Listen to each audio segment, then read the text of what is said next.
اور اس خاص نام کے اثر کو آپ اپنی زندگیوں میں محسوس کرنے لگتے ہیں۔ زبان ہر وقت ذکر اللہ میں مصروف رہتی ہے اور زبان میں تاثیر پیدا ہو جاتی ہے۔ سلطان العارفین حضرت سخی سلطان بہو فرماتے ہیں کہ ذکر کا تعلق آواز سے نہیں ہے۔ آواز کے ساتھ کیا گیا ذکر زبان کی غذا تو ہو سکتا ہے مگر روح کی غذا نہیں ہو سکتا۔ قرآن میں مختلف جگہوں پہ اللہ کے ذکر کا حکم موجود ہے، جیسے کہ اللہ ایک جگہ پہ فرماتا ہے کہ اپنے رب کا ذکر کرو خفیہ طریقے سے۔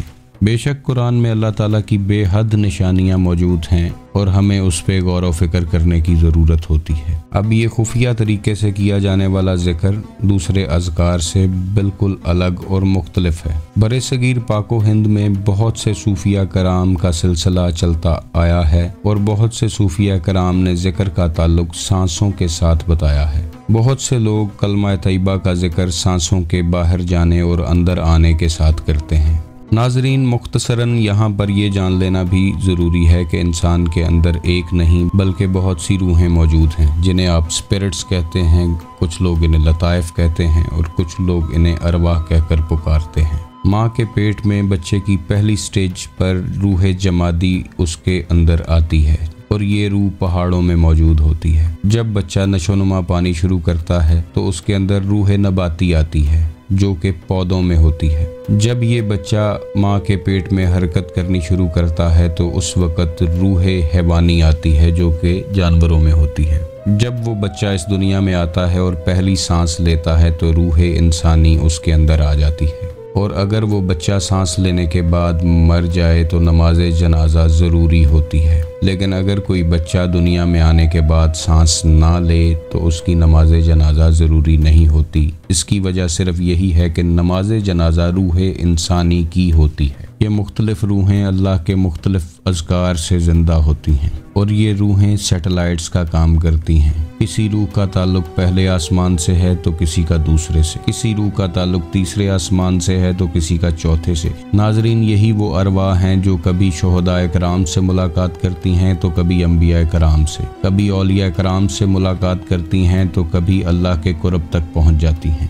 ناظرین، اب آتے ہیں اس ذکر کی طرف کہ جو روح کی حقیقی غذا ہے۔ اللہ تعالیٰ کا ایک نام ذاتی ہے اور باقی صفاتی ہیں، اور اولیاء کرام کے مختلف سلاسل میں اس میں اللہ ذات پر بہت توجہ مرکوز کی گئی ہے اور کرائی گئی ہے۔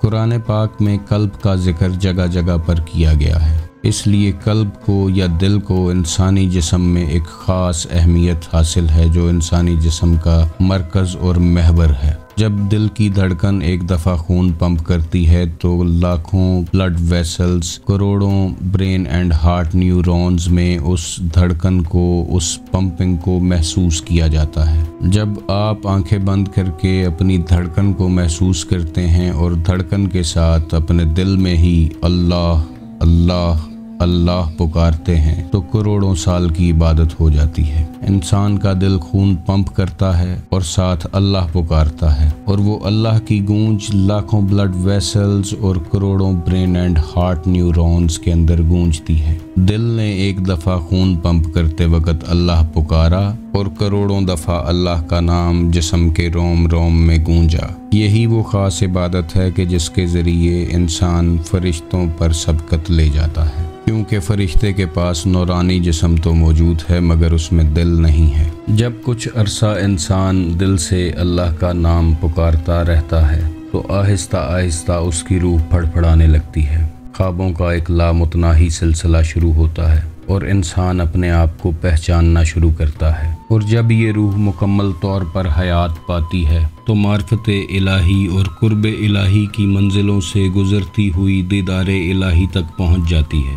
اس کے بعد انسان عشق الہی میں مبتلا ہو جاتا ہے اور اللہ کا قرب حاصل کر لیتا ہے، اور انسان کو وہ مقام حاصل ہوتا ہے کہ جس کے بارے میں اللہ نے حدیث قدسی میں فرمایا کہ جب کوئی شخص میرا قرب حاصل کرتا ہے یہاں تک کہ میں اس سے محبت کرنے لگتا ہوں، جب میں اس سے محبت کرنے لگتا ہوں تو میں اس کے کان بن جاتا ہوں جن سے وہ سنتا ہے، اس کی آنکھیں بن جاتا ہوں جن سے وہ دیکھتا ہے، اس کے ہاتھ بن جاتا ہوں جن سے وہ پکڑتا ہے، اور اس کے پاؤں بن جاتا ہوں جن سے وہ چلتا ہے۔ یعنی انسان کے روم روم میں اللہ سما جاتا ہے، اور اس کے بعد انسان جو بھی کرتا ہے وہ اللہ کی مرضی سے کرتا ہے۔ قرب الہی میں ڈوبتا ڈوبتا انسان اپنی ذات کو فنا کر دیتا ہے۔ فنا کا مقام وہ مقام ہے کہ جس کے بارے میں حدیث پاک میں اشارہ ہے کہ موتو قبل ان تموتو، کہ مر جاؤ اس سے پہلے کہ تمہیں موت آ لے۔ بے شک یہ اشارہ فنا فی اللہ کی طرف ہی ہے۔ جب انسان اپنی ذات کو فنا کر دیتا ہے تو یہ جہان اور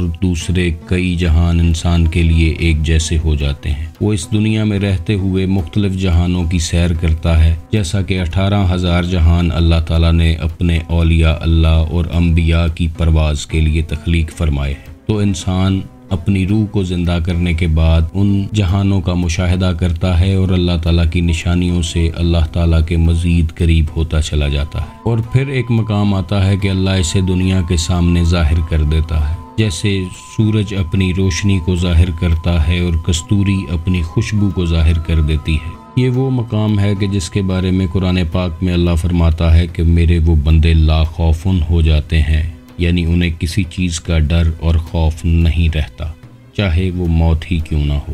دھڑکنوں سے کیا گیا یہ ذکر انسان کی روح کو نفس کی قید سے آزاد کرواتا ہے اور اس کی روح کو دوام بخشتا ہے۔ ایسا شخص انسانیت کے لیے منبع فیوز و برکات بن جاتا ہے اور لوگوں کی حاجت روائی کرتا ہے۔ دکھی انسانیت کے لیے ہمیشہ پیش رہتا ہے، مظلوم سے محبت کرتا ہے اور ظالم کو اپنی ٹھوکر پہ رکھتا ہے، بیماروں کی بیماریاں چھین لیتا ہے، بدبختوں کی بدبختیاں چھین لیتا ہے، دکھیوں کے دکھ چھین لیتا ہے، محبت سے نفرت کو ختم کر دیتا ہے۔ اللہ فرماتا ہے کہ اور ہم تمہیں دکھائیں گے اپنی نشانیاں کھلے آسمان تلے اور تمہارے اپنے ہی اندر، کہ تم کہہ اٹھو گے کہ یہی حق ہے۔ تو اللہ کی پہچان اللہ کی نشانیوں سے کی جا سکتی ہے، اور اللہ کی نشانیاں ذکر اسم اللہ ذات سے ظاہر ہوتی ہیں۔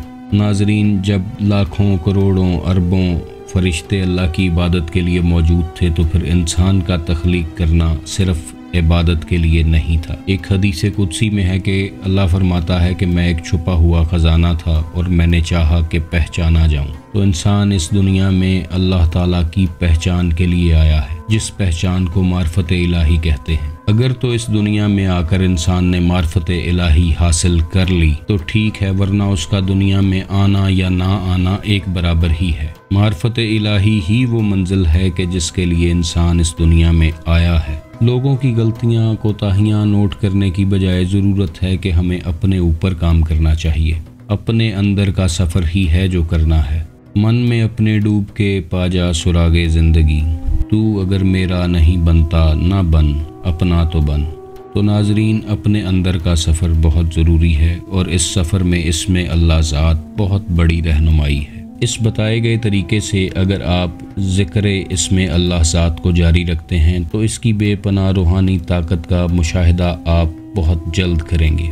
آپ دیکھیں گے کہ کیسے ذکر اسم اللہ ذات جو دل سے کیا جا رہا ہے اور دھڑکنوں سے کیا جا رہا ہے، آپ کی زندگی میں رنگ اور روشنیاں لے کے آئے گا، اور آپ کی روح روشنیوں میں نہانا شروع کرے گی۔ آپ کی آنکھوں کے سامنے ایسے ایسے جہان کھلیں گے جو آج سے پہلے آپ نے نہیں دیکھے ہوں گے۔ ایسے ایسے نفوس سے ملاقات ہوگی کہ جن کے بارے میں عام آدمی سوچ بھی نہیں سکتا۔ اللہ آپ کو اور مجھے معرفت الہی کا چھوٹا سا قطرہ بھی نصیب فرما دے تو اس دنیا میں آنے کا مقصد پورا ہو جائے گا۔ اس دعا کے ساتھ ویڈیو کو ختم کرتے ہیں کہ آپ خوش رہیں، آباد رہیں، اللہ آپ کے گھروں کو سلامت رکھے۔ اللہ حافظ۔